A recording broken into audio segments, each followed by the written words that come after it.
Hold on. Hold on. I'm getting the last blast. I'll show you. See that? That's the only thing keeping me alive at the moment. It's absolutely freezing in here. If Mrs. Gonzo finds out, I'm in trouble. That eats the electricity quite a lot, by the way. But it's either that, freeze, or come and do the video in a big coat. So I feel we'll crank up the electricity bill just a little bit, just enough to get it warmed up, take the edge off. But I can't do the whole video with this on because it makes a bit of noise. Here we go. Silence. It's all off, apart from me talking. Moyes Odubeko. So it's not a greeting.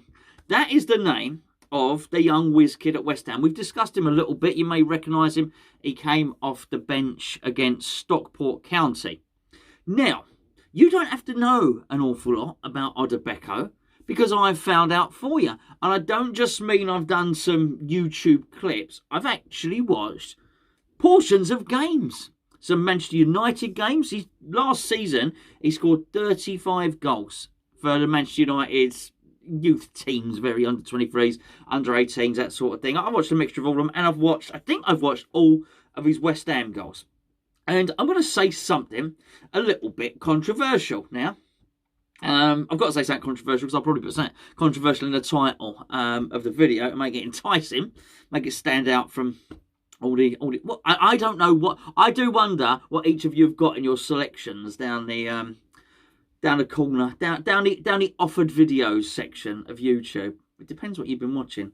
Mine are a mixed bag. I think he looks better than this Dia fella that we're being linked with. He's got better technique. He's got better positional awareness. He uses his body really, really well. Not like a prostitute, but he uses his body really well in terms of shielding the ball, just positioning himself to draw a foul. He is wise beyond his years. He's 18, Odubeko. Well, look at Dia. I mentioned the other day when I was doing the interview with Tommy, he falls over a lot. I mean, an awful lot. You know, like you hear the phrase "a low centre of gravity."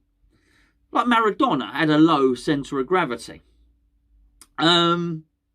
He's got a high centre of gravity, I think, Dia. Very, very high centre of gravity. And it just seems to fall over an awful lot. And I'm a little bit dubious.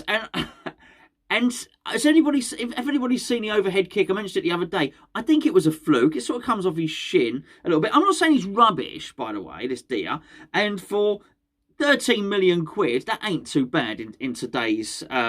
It's certainly compared to £45 million Sebastian Haller, it ain't too bad as a punt. Let's be fair if we bring him in. But the more I look at this Odubeko, the more I think, well, actually, this kid's really, really good. And Moyes rates him, by the way. I think had we have been doing a lot better against Stockport County, he would have come on earlier. There's no way Moyes wanted to let Antonio play for 89.5 minutes. But the pitch, the rain, the fact that it was still 0-0 for such a long time against that game, made him not able to really bring him on. So anyway, it's rumoured that Odubeko is going to feature against Burnley today, or against West Brom. Moyes has said some nice things about him in the press conference, by the way, as well. And that doesn't mean an awful lot, as far as I'm concerned. Dave Moyes says nice things about Issa Diop doesn't play him.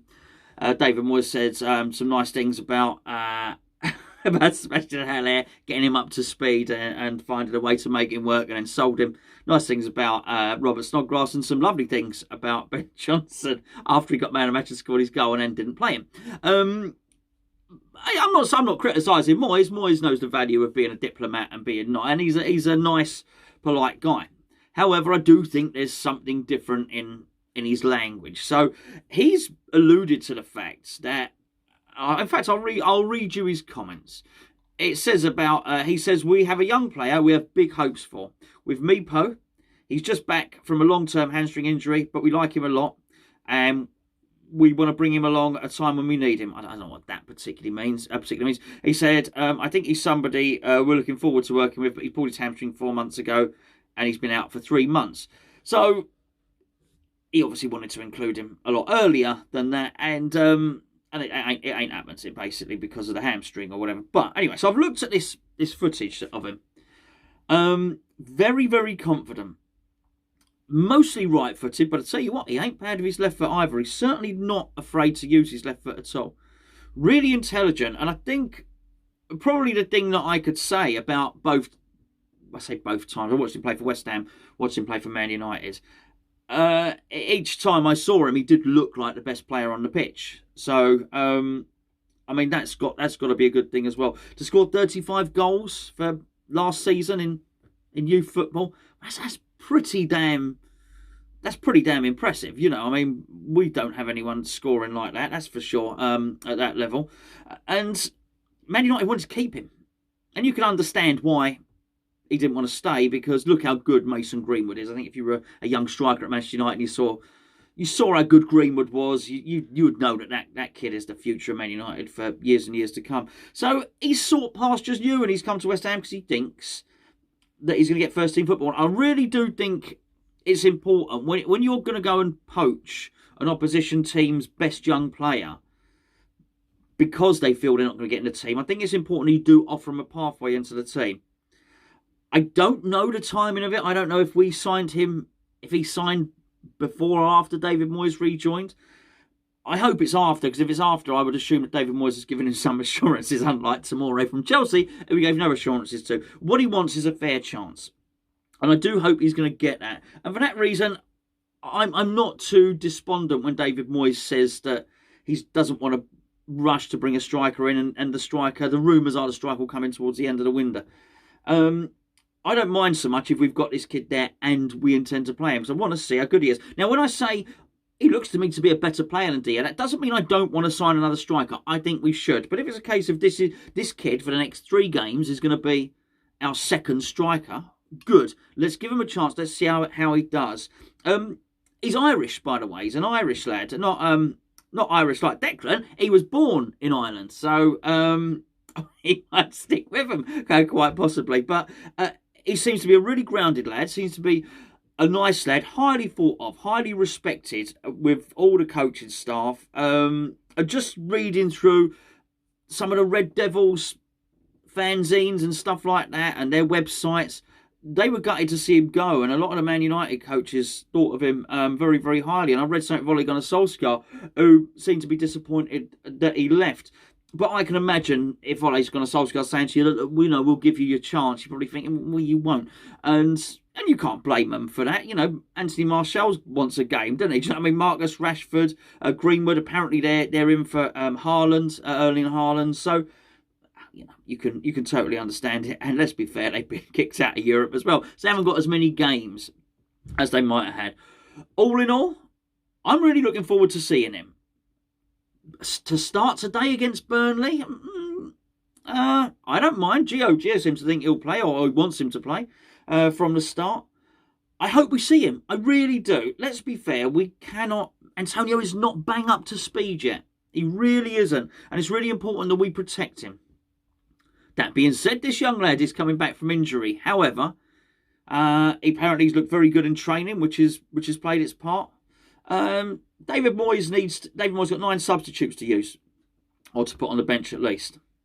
We've had our little flirtation with playing 2 goalkeepers on the bench. There's nothing wrong, particularly we've got 9 substitutes. We're having a couple of young players on the bench. And I tell you what, it will be a massive test for him if he gets on the pitch. Because that's what I want to see. I'd rather see this kid come on than shoehorn Yarmolenko in there as a centre-forward or something like that. Let's give the boy a chance. This may well be his only chance between now and the end of the season. And still, you would feel, if he's featured on the bench, if he's played in the Cup, if he plays a couple of Premier League games, albeit a substitute, then you would hope that is enough for him to think, well, actually, it was worth my while coming to West Ham and not staying at Man United, because I wouldn't have got onto the pitch at Man United. That has to be the case. I'm looking forward to seeing him play. Tarkowski and Ben Mee would be formidable opponents. Would certainly look to use their strength and their experience. He's not a little lad, by the way.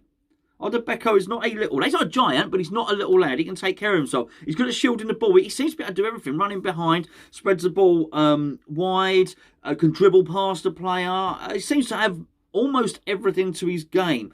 And by that, when I look at against Tarkowski and me, I just wonder if they do try and almost bully him out of the game. I think he's quite switched on. He's certainly more mobile than either of them. So he doesn't necessarily have to get into a gritty physical duel with them in the way you felt like with Sebastian Haller. Sebastian Haller didn't win the physical duel.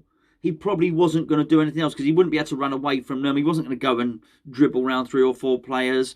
And he wasn't going to start pinging 20-yard passes left and right. Well, this kid has got something else to his game. He's got several different levels to his game. So if one thing is not working, then he can switch up and he can do something else. Anyway, join us later on. 5 to 2. 5 to 2. Myself and Gio are going to be doing the build-up show. And then 3 o'clock kick-off against Burnley. And, well, we'll catch up with you then.